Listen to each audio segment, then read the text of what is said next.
Sounded great. Thanks. Really appreciate you holding it down here in the U.S. of A. as I was in Canada. And I would like to thank you for lying to all these people right now and saying that. I'm not a liar. What are you talking about? What are we lying about here? The only thing I would be lying about is you really trying to learn how to play the intro on the guitar. As Chris just told me, he loves our intro so much. I really do. And he's going to miss it because today, sadly, but happily, I guess, is our last show because we still get to have the show, so I'm happy about that. But Chris is going to miss the intro. He's going to learn how to play it on the guitar. And I don't believe that. That's a lie. And you did a great job last week. Thanks again, Chris, for filling in. We are your source for everything golf in New England, PGA Tour. We're going to talk some Tiger today. We got the Wyndham Championship. We got the FedEx Cup playoffs coming up. We got the PGA Championship to talk about, which Chris talked about last week, and it was just an absolute fantastic finish, and I have to disagree with a lot of the mainstream media, or not even the mainstream media, just my guys on Golf Channel, but we'll talk about that later. They were talking about what was the best major, and we'll talk a little bit about that. As I said, your source for everything golf in New England. Got some amateur guys out at the Erin Hills this week. Nick McDonald, a couple other guys from New Hampshire are going to be competing in that event, so we want to wish them good luck, and we'll talk a little bit more about that later on if we have some time. But let's jump right into this first segment with the PGA Championship. If you saw it, good for you. It was a great championship in my mind. Keegan Bradley gets the win, a guy from Woodstock, Vermont.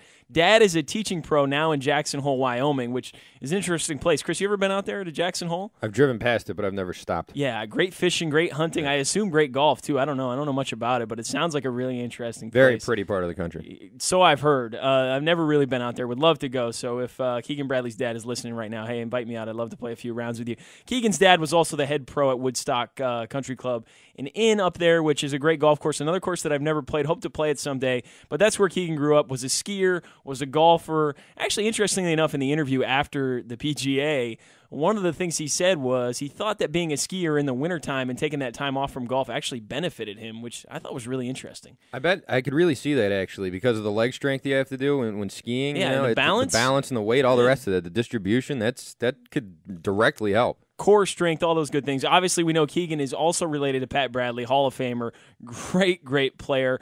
And she did a lot of work with Dr. Bob Rotella, who Keegan also worked with, which I think is interesting enough. You can buy a lot of his stuff and has some really interesting perspectives on the mental game of golf. So let's get right into the tournament and what happened. So you go into regulation. Keegan Bradley hits a decent shot on number 15, has about, I want to say a 20-yard chip onto the long par 3 where there's water, blades it, just goes straight into the water. Chris, did you see that shot where he bladed that into the water? Yeah, that was pretty, it got ugly at the end. Did it remind you of yourself? I mean, I'm having flashbacks of chips that I've bladed over the days, and I'm just going, what is going on?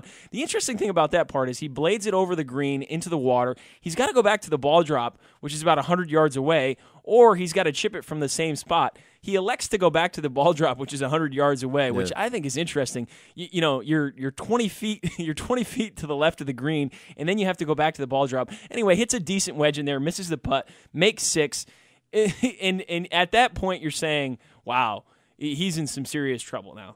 He goes on to birdie the next hole, which is unbelievable. Birdies the following hole, makes par on the 18th to make it to a playoff with Jason Duffner. Jason Duffner, who's watching Keegan Bradley chip this thing into the water, is on the 15th tee. All he has to do is not hit it in the water. And what does he do? Hits it in the water. Unfortunately, he hits it in the water. He also hits one from the ball drop. He ends up making bogey, which is good. Ends up bogeying the next hole.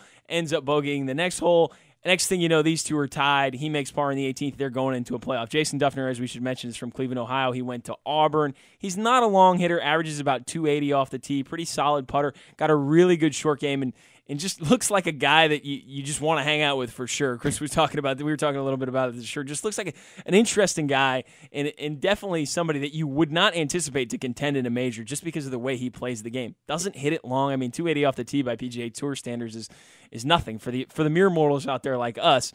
That's a bomb. So regardless, these two go into a playoff, and I think this is where the pivotal point in the tournament happened for Keegan Bradley. They both hit really good drives. Keegan hits one out there about, I want to say 320, just absolutely bombs one on the 16th. Jason Duffner hits a good one out there, probably about 285, 290. Duffner takes a 5-iron into that green, hits it to about 6 feet, which is just an unbelievable shot considering where he was. He was in the middle of the fairway, but where the flag was located. Keegan Bradley pulls out an 8-iron, hits it to 4 feet, hits it inside of him, and you could just see Jason Duffner deflate at that point. And that was really, I think, the pivotal part. Just a big-time shot-making capability by Keegan Bradley to step up there after Jason Duffner hit one to 6 feet and put it inside of him. You almost knew before it even happened, Jason Duffner ends up missing the putt. He makes par. Keegan Bradley drains his putt. And pretty much history from there. You could tell that Keegan had the momentum. They played it par out, and Keegan ends up winning. Jason Duffner, you could just see that he was deflated completely from what happened. And obviously, being 4 up with 4 to go in regulation, it's got to be tough on him. Handled it great, though. Afterwards, the interviews, he was phenomenal. He gave all the credit to Keegan Bradley. Well, of course it was going to drain him mentally, but it was focused more on the positive fact that he was in contention in a major championship and was in a playoff and really had a really good chance to win it, which I think is the right way to approach the thing. I disagree. I think that's the wrong way to approach it. I think him just, I'm just happy to be here. You were winning that whole time, and he fell apart, just completely unraveled. Like Rory McIlroy in the Masters would have been proud of that. But Rory said the same thing. It's true, but I still don't. And look like what happened that to Rory. mentality. He came back and dominated the U.S. Open, won the thing by 35 strokes. Look, I understand what you're saying. You want to say, you know what, I'm here to win, and I'm upset that I didn't win. And of course he was, but to keep things rolling in a positive fashion for a golfer, I think is just key. Absolutely key. So Duffner taking that approach, although I hear what you're saying, it would have been nice if he said before he was happy to be in contention that, you know what, I'm really pissed off that I lost. Yeah. But you could see that he was. And then say, but at the same time, I have to take the positive, which in this case, the only thing I can take positive out of this is that I came in second. Well, for most of the round, he was walking around as the implosion was beginning. His face never changed. He was like J.D. Drew out there. Yeah. I mean, like he was like a zombie, you know? Right. Like he didn't react at all until the very, very end. And you saw the guys, and they were talking about how he could be taking a nap and how he just looked like he might lay down in the fairway at any point and take a nap. And kind of the golf announcers, Faraday and those guys, I feel like they felt like he had things under control. And you have to get Bradley a lot of credit, a guy who I think is certainly underrated. He's got phenomenal length off the tee, and you notice that in that championship. He was bombing it out there, and he has a phenomenal short game. I followed him for some holes at the Travelers. He got up and down from some places on that golf course that I said, wow, this kid has got great hands. He's got a great short game, and obviously he's got the belly putter, which he had rolling all week. He credited his putting all week. So phenomenal performance by him. And I don't think Jason Duffner necessarily lost that one. I think Keegan Bradley took it from him. That brings us to the next point. Bradley wins. New England guy. How good is he? Is he going to win more than one major? What do you think, Chris? I think he certainly can, and I think he probably will.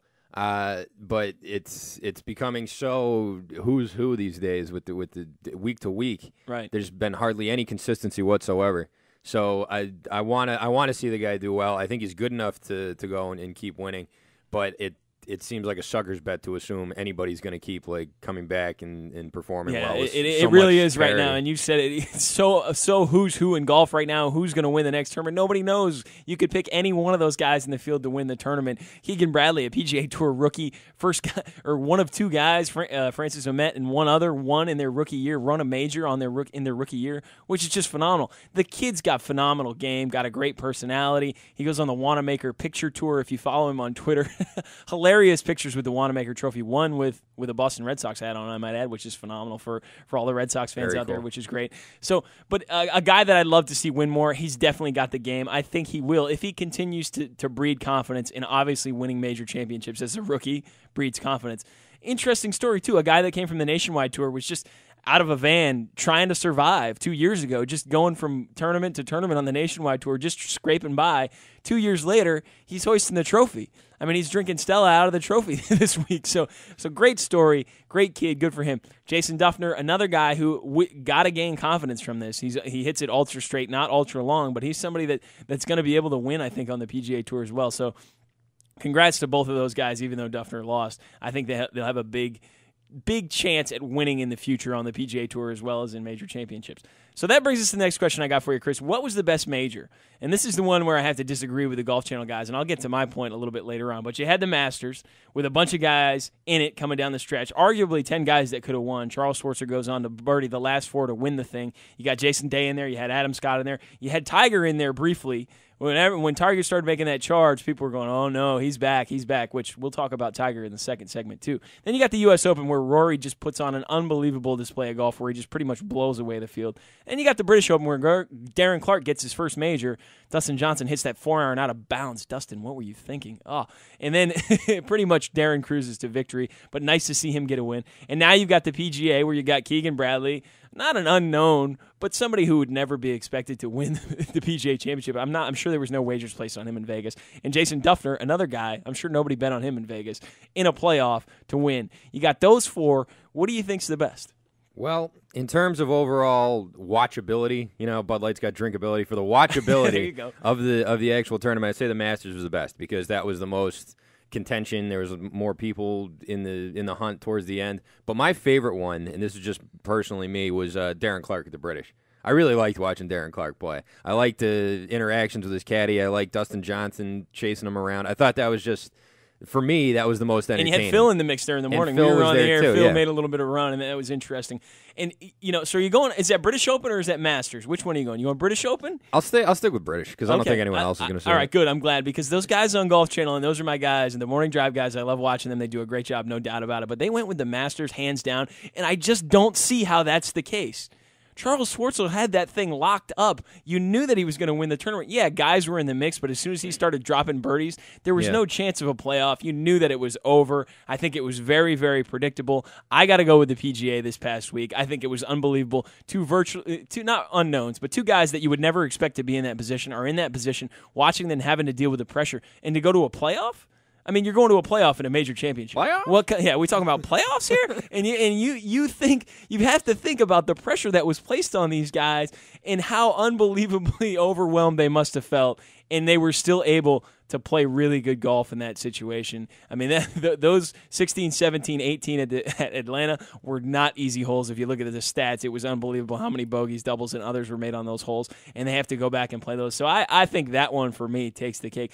People are just obsessed with the Masters. Yeah. I don't know what it is. I mean, it's got to be the Jim Nantz. It's got to be – I mean, that was our first show, our first weekend on, and don't get me wrong, I love the Masters, but I think it was pretty clear that Charles Schwartzer was going to get that thing done, and in that case, made it a little more predictable. But it's something about the Magnolias or something down there that just what is it? I mean, people just are obsessed with the Masters. Maybe because it's the first major of the year too. I think that's probably it. People wait from now until then until they get that thirst to see that first major championship.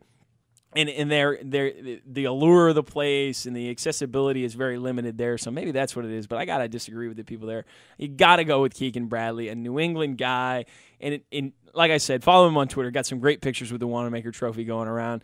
It's just unbelievable to see what he's doing with that. So congrats to Keegan. I got to go with the PGA this year. No love for Rory. No one gave Rory any props. Nobody even thought about Rory just because it was a blowout. No one picked the US However, I love to watch it because you just got to love to watch the kid swing the club and play great golf. And I don't know what you guys talked about Rory and his decision the last week to hit that shot, which I just think was unbelievable. Off the tree? I can't believe his caddy didn't tackle him. I mean, somebody tackle that guy is basically what you have to think about in that situation. Like Rory, there's no way you can hit that shot and risk the chance of injury. It's one stroke. I mean, you still have a chance to get it up and down for parts. I mean, what do you gain? One stroke, or you gain a wrist injury that's going to cost you possibly the rest of the tournament. Whatever, he's young. He'll learn from it. He seems to be fine. He's out watching his girlfriend play tennis in Ohio this past week, so he'll be all right. I'm not worried about him from that standpoint, but just a poor decision. I'm sure he'll learn from it in that case. We're going to keep the New England theme going here, and as I said before, we're going to wish some luck to these guys who are competing in the U.S. Amateur out at Erin Hills in Wisconsin.